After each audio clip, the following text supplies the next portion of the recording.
Lorsque le professeur Akira Yoshino développait une nouvelle technologie de batterie dans son laboratoire au début des années 1980, il ne pensait pas que cela représenterait beaucoup quelques années plus tard. À l'époque, nous pensions qu'il serait principalement utilisé dans les caméras vidéo 8 mm, dit-il en riant. De nos jours, vous n'êtes jamais à plus de quelques centimètres d'une batterie lithium-ion, car elle alimente les téléphones portables et toutes sortes d'autres appareils électroniques, des brosses à dents aux scooters électriques. Mais malgré des améliorations, même les batteries lithium-ion les plus avancées ne peuvent stocker qu'une fraction de l'énergie d'un poids similaire d'essence ou de carburéacteur. Et cela freine les ambitions pour des appareils encore plus petits et plus légers et pour des projets plus ambitieux comme l'aviation à propulsion électrique. Les batteries ont besoin de progresser, admet le professeur Yoshino, mais heureusement, il y a beaucoup d'approches intéressantes. Les batteries à l'état solide peuvent stocker 50% plus d'énergie que les batteries au lithium-ion, explique Douglas Campbell, directeur général de Solid Power, une entreprise liée à l'Université du Colorado. En 2016, Samsung a rappelé 2,5 millions de portables de type Galaxy Note 7 après des incendies impliquant leurs batteries lithium-ion. Les batteries lithium-ion de nos appareils électroniques sont aujourd'hui omniprésentes et pourraient durer plus longtemps. Les piles à l'état solide remplacent ce gel par des polymères solides ou des céramiques moins inflammables. Mais les batteries développées par l'entreprise de M. Campbell nécessitent toujours du lithium sous sa forme métallique et c'est un problème car c'est un métal dur à travailler. Un autre problème est que le lithium métal n'est pas encore raffiné à l'échelle industrielle, de sorte qu'il pourrait être difficile, selon M. Campbell, d'en obtenir juste assez. Mais malgré ces inquiétudes, les batteries à l'état solide ont fait une percée dans la recherche fondamentale, et la recherche et le développement pour les techniques de production de masse progressent, déclare le professeur Yoshino. Il pense qu'il faudra encore 10 ans pour que les batteries à l'état solide puissent concurrencer le lithium-ion en termes de prix. Le nombre de véhicules électriques dans le monde atteindra 125 millions d'ici 2030, prévoit l'Agence internationale de l'énergie.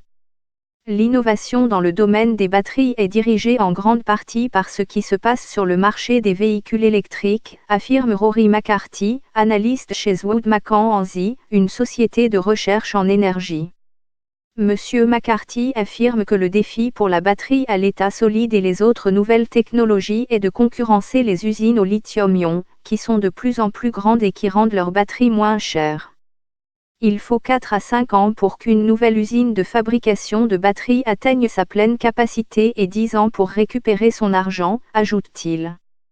Nous apprenons de nouveaux principes auxquels nous n'avions jamais pensé auparavant, dit le professeur Yoshino. Cela inclut le mouvement des ions lithium à l'intérieur des batteries. Nous pensions avoir compris cela, ajoute-t-il.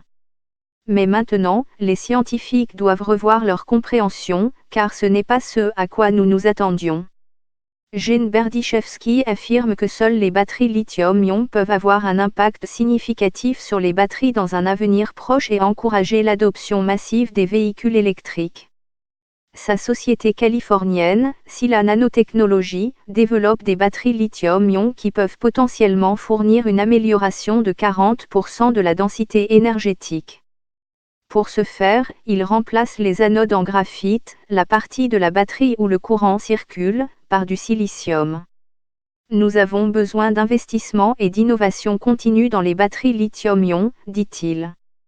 Mais avec de meilleures batteries, les avions peuvent utiliser une énergie plus propre et cette révolution est déjà en cours. Cette année, le Salon aéronautique de Paris a vu un prototype d'avion commercial entièrement électrique, fabriqué par la start-up israélienne Eviation. Entre-temps, Harbour Air du Canada a déclaré, en mars, qu'elle avait l'intention de devenir la première compagnie aérienne entièrement électrique au monde. Avec 30% des vols de moins de 300 000, les vols court-courrier devraient être faciles à passer à l'électrique, selon la start-up Wright Electric de Los Angeles. En plus, des batteries beaucoup plus denses pourraient aussi électrifier de gros camions qui dépendent aujourd'hui des carburants fossiles. J'ai un fauteuil tout-terrain à 6 roues, dit Kurt Oswald, un ancien traducteur de l'armée de l'air américaine qui utilise un fauteuil roulant alimenté par batterie après une blessure en 2002. Un soir, incapable de dormir, il est allé se promener dans son quartier de la campagne texane à 13 heures. Mon indicateur de batterie est passé des 3/4 à l'état mort, en moins de 3 secondes, dit-il. Échoué, il a dû attendre sous un lampadaire jusqu'à 4h30, lorsqu'un shérif le trouve et l'aide à rentrer chez lui.